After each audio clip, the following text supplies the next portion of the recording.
Rasulullah SAW adalah guru kita. Sepakati dulu poin ini. Tidak ada guru bagi umat Islam siapapun yang syahadat kecuali Nabi Muhammad SAW. Ini disepakati dulu. Semua dai dan ulama adalah pewaris beliau. Artinya harus mewariskan ilmu yang beliau ajarkan. Apa yang diajarkan itu yang disampaikan ke umat. Yang tidak diajarkan mereka larang agar dikerjakan. Kan begitu mestinya.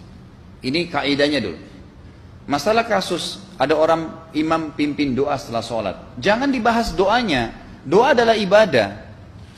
Tapi begini, sebelum anda kerjakan satu ibadah, tanya, saya mau ziarah kubur. Jangan ziarah kubur sebelum anda tanya bagaimana Rasulullah SAW ziarah kubur, agar jangan anda buat-buat ziarah kubur itu. Adanya orang taruh kembang di kuburan, siram air, buat batu nisan, pasang lampu, baca zikir-zikir di sana. Karena dia mau ziarah kubur semaunya sendiri.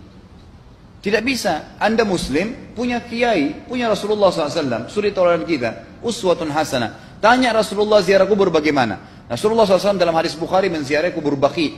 Datang, memberikan salam, mendoakan mereka, pulang. Nggak ada lagi yang lain. Nggak pernah Nabi SAW bawa kembang, siram kuburan karena sudah kering. Padahal Madinah panas 50 derajat, pecah-pecah tanahnya. Ada istilah di Indonesia kalau tanahnya pecah, kesian lagi diazab di bawah, kasih air, kasih kembang biar wangi, biar ditaruh kembang yang paling mahal. Kalau dia ahli maksiat tetap disiksa di bawah, gitu kan? Jadi nggak bisa itu patokannya. Mau sholat, jangan pernah sholat dulu. Tanya Rasulullah sholat bagaimana, belajar 5 menit bisa. Oh rukunya begini, sujudnya begini, sama. Baru Allah terima. Tujuan Nabi SAW diutus untuk apa? Untuk dicontohi, diciplak hidupnya. Cara makannya, cara tidurnya, berpakaian, bahkan cara jalannya saja. Para sahabat contohnya, Nabi jalan begini. Bukankah ada hadis yang mengatakan, sahabat berkata, Rasulullah SAW kalau jalan seperti orang turun dari bukit. Mereka sampai membahasakan itu. Rasulullah pernah keluar kepada kami, menyisir rambutnya dengan rapi ke arah sebelah kanan belakang. Ditunjukkan, gitu kan? Rasulullah SAW menyukai ini. Rasulullah SAW memakan dengan cara begini. Diajarkan kepada kita semua agar kita contohin.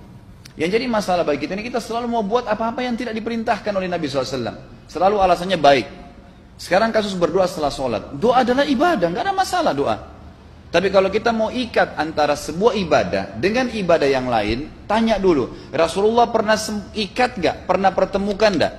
Ziarah kubur dengan baca Quran. Ziarah kubur ibadah, baca Quran ibadah. Pernah nggak Nabi baca Quran di kuburan? Itu tanya. Nggak ada riwayat Nabi SAW pernah baca Al-Fatihah untuk orang mati atau baca di ayat Al-Quran. Datangkan dalilnya coba. Nggak ada satu hadis pun menjelaskan masalah itu. Lalu kenapa anda buat? Oh karena saya mau buat ibadah. Baik, ibadah yang Nabi ajarin. Salam, doain, selesai. Jangan lebih daripada itu. Masa anda lebih pintar dari Nabi Muhammad SAW?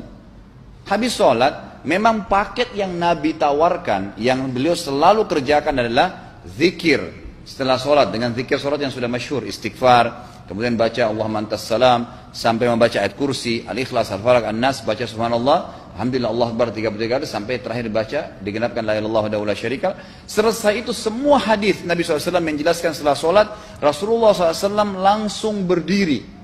Memang beliau tidak pernah berdoa habis sholat waktu itu. Memang begitu. Bukan doanya yang jadi masalah, bukan. Karena Rasulullah tidak kerjakan, jadi kita tidak kerjakan. Saya tekankan dalam pengajian saya, kalau anda punya hajat berdoa, berdoalah setelah sholat ba'diyah. Insya Allah aman. Karena sudah lepas dari paket yang Nabi tentukan. Selama Rasulullah SAW sudah mencontohkan dan memerintahkan sebuah perbuatan, ditentukan tempatnya, jumlahnya, waktunya, jangan pernah dilanggar. Habis sholat bacalah subhanallah 33, alhamdulillah 33, Allah akbar 33. Jangan anda bilang saya bisa baca 100. Loh, Rasulullah suruh 33 kok. Ditentukan, jangan lebih pintar. Nanti setelah sholat, jangan ikutkan dengan paket rangkaian sholat ini. Di luar waktu sholat anda membaca 100, silahkan. Karena nggak ada penekanan di situ. Kalau ada penekanan waktu, tempat, dan jumlah, jangan dibantah. Anda pengikut Rasulullah atau bukan, gitu kan? Harus jadi jelas. Yang membuat umat ini di Indonesia juga jadi masalah sekarang, karena mau buat sendiri. Semaunya sendiri. Kenapa akhi, kenapa Pak Kiai, kenapa Habib, kenapa Ustadz, kenapa buat ini? Bukankah Rasulullah tidak mencontohkan? Oh nggak apa-apa, ini kan baik. Loh, kalau semua orang berkata seperti anda, apa yang tertinggal dari agama kita? Kira-kira apa lagi yang tertinggal? Nggak ada kemurnian agama, karena semua orang mau buat semaunya. Gitu kan? Semaunya sendiri. Pindah rumah, baca berzanji. Apa itu berarti sejarah Nabi? Kenapa baca berzanji, saudaraku? Rasulullah waktu pindah rumah pernah baca-baca gitu nggak? Nggak pernah. Kenapa dibuat? Anda muslim bukan? Muslim. Ya saya harus ikuti. Kalau tidak akan terus ini mengakar nih. Anda buat satu bid'ah sekarang, bid'ah itu lawannya sunnah. Anak Anda akan buat 10 bid'ah, cucunya akan buat 100 bid'ah, akan banyak bid'ah merakar di masyarakat, dan agama akan ditinggalkan.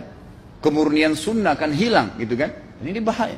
Ingat, Nabi SAW mengatakan kepada kita dengan hadis yang sangat jelas. Hadis sahih riwayat Imam Ahmad bunyinya begini. Semoga Allah merahmati umatku yang menukil dariku seperti apa yang aku ajarkan atau sebutkan. Sampai ulama hadis mengatakan Nabi ucapin habis sholat astagfirullah, maka sahabat tidak ada berani yang menambah azim. Nggak ada sahabat yang bilang astagfirullah azim habis sholat, nggak ada. Astagfirullah saja karena Nabi ucapin itu. Mereka mengakui tidak lebih pintar daripada Nabi SAW. Kenapa kita harus tambah? Astagfirullahaladzim, wali walidayya, wali muslimin, panjang. Dari mana ini semua? Ditambah-tambah, diembel-embelin, kenapa? Akhirnya keluar dari ajaran Nabi Muhammad SAW. Ini masalah gitu kan? Kenapa harus dilakukan? Peringatan maulid Nabi sudah sering saya ingatkan. Anda tanya semua yang buat maulid, kapan maulid itu sejarahnya ada? Semua buku sejarah menjelaskan tahun 230 Hijriah. Nabi meninggal tahun berapa? 11 Hijriah. Gitu kan? 11 Hijriah. Lalu kenapa harus ada dilakukan? Dan dari mana sejarahnya? Yang membuat pertama adalah orang-orang Syiah. Sejarahnya jelas dari Fatimiyah. Semua buku sejarah sepakat mengatakan bahwasanya maulid munculnya di zaman Fatimiyah. Dinasti Fatimiyah, orang-orang Syiah di Mesir, gitu kan? Dan mereka punya 6 macam maulid yang sampai hari ini masih dikerjakan di Iran. Ada maulid Nabi SAW, Hasan, Husain, Ali, Fatimah, dan raja mereka. Sampai hari ini masih ada. Kenapa orang-orang waktu baca maulid, baca salawat sambil berdiri pegang tangannya taruh di dada? Karena keyakinan orang Syiah, ruhnya Nabi SAW sedang lewat. Anda tahu nggak itu? Banyak orang kita buat tidak tahu. Yang penting bahasa Arab ikut saja, gitu kan? Tidak bisa. Nabi SAW tidak pernah rayakan. Pernah ada yang bilang sama saya, Ustaz, kan Nabi SAW pernah bilang, waktu ditanya tentang puasa Senin, beliau mengatakan hari itulah aku dilahirkan. Terus kenapa? Berarti boleh merayakan ulang tahun hari Senin, gitu kan? Tidak. Nabi SAW cuma menginformasikan bahwasanya beliau lahir di hari Senin. Dan beliau tidak pernah ngumpulin sahabat untuk baca bersama-sama, merayakan hari raya. Beliau tidak pernah. Kalau itu benar, Nabi nggak bakal tinggalkan kok. Ibnu Katsir rahimahullah, garis bawahi poin ini. Ibnu Katsir rahimahullah, dalam tafsir beliau, tafsir Quran Azim. Dan subhanallah Ibnu Katsir ini, kata ulama, hampir semua kalangan golongan itu banyak memakai madhab, banyak memakai buku beliau. Walaupun berbeda dari sisi pemahaman yang lain, tapi tafsirnya kebanyakan kembali ke tafsir beliau. Beliau mengatakan tafsir surah Al-Maidah ayat 3 yang bunyinya a'udzubillahi minasyaitonir rajim, al-yawma akmaltu lakum dinakum. Hari ini saya sempurnakan agama kalian, kata Allah. Ya. Wa atmamtu alaikum nikmati. Saya sempurnakan nikmatku pada kalian. Artinya tidak butuh yang lain. Wa raditu lakumul Islam madina.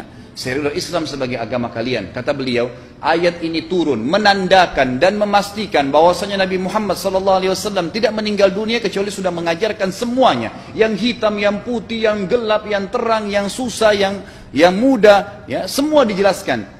Siapa, kata beliau, yang menganggap masih ada sesuatu yang harus ditambahkan setelah Nabi SAW meninggal dan turun ayat ini, maka dia adalah ahli bid'ah. Dia orang yang membuat-buat agama. Nabi sudah ajarkan semua, selesai. Jangan ditambah, jangan dikurangin. Kita tidak lebih pintar dari Nabi SAW. Nabi nggak pernah rayakan hari lahirnya, jangan dirayain, selesai. Emang kenapa kalau kita nggak rayain? Kenapa?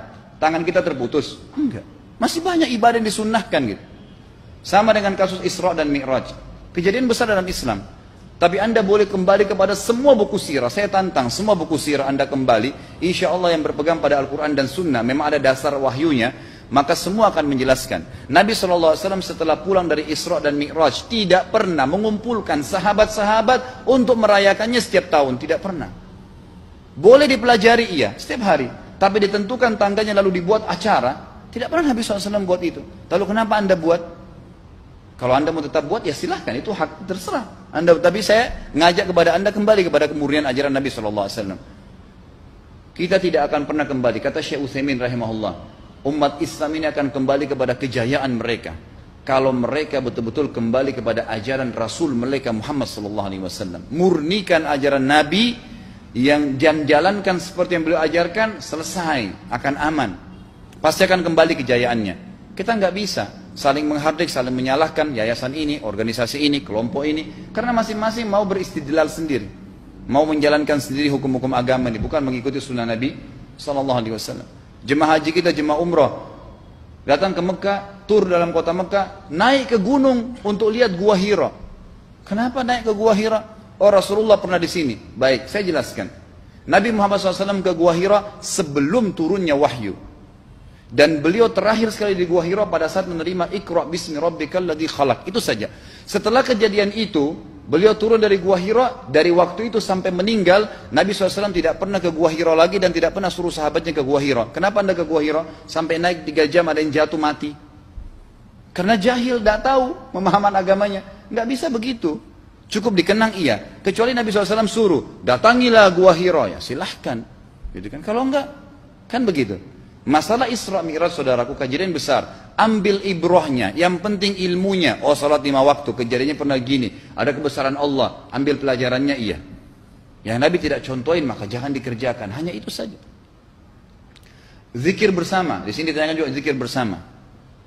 Nabi SAW disebutkan dalam hadis Bukhari, kalau berzikir habis sholat, beliau membaca zikir tertentu, sahabat baca zikir tertentu, sahabat baca zikir tertentu. Jadi Nabi SAW tidak pernah paksain.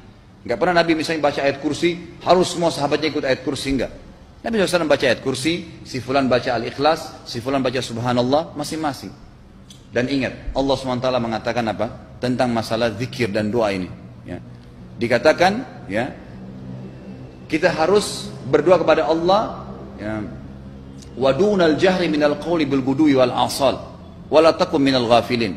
Berdoalah kalian, berzikirlah kalian dengan doa kalian, dunal jahr minal qaul, tidak dengan teriak-teriak. Allah berfirman dunal jahr, tidak teriak-teriak, ya. Dan janganlah kalian menjadi orang-orang yang lalai. Makanya pernah ada sahabat, waktu Nabi SAW berkata begini, dalam hadis Bukhari juga, waktu pulang dari salah satu perjalanan, kalau kalian sedang menukik, kuda unta lagi menukik, bertakbirlah, bilang Allahu Akbar. Kalau kalian sedang menuruni sebuah lembah, bertasbihlah, bilang subhanallah. Ada satu sahabat badui, orang dari padang pasir, semangat dia jalankan sunnah Nabi. Waktu kudanya lagi naik, Allahu Akbar, dengan suara keras dia teriak. Jalankan sunnah kan? Tapi teriak ya. Apa yang terjadi? Nabi SAW panggil, ditepuk pundaknya, Nabi mengatakan, pelankan suaramu. Zat yang sedang kau panggil tidak tuli. Allahu Akbar. Cukup. Ada apa? Kecuali di medan perang lain nakutin musuh. Gitu kan? Untuk apa takutin kuda sendiri? Nggak perlu, gitu kan? Jadi mengikuti sunnah Nabi dengan ilmu yang benar itu akan membawakan ketenangan hidup. Yang buat kacau kita ini jadi kacau karena mau membumbu-bumbui macam-macam ditambah-tambah.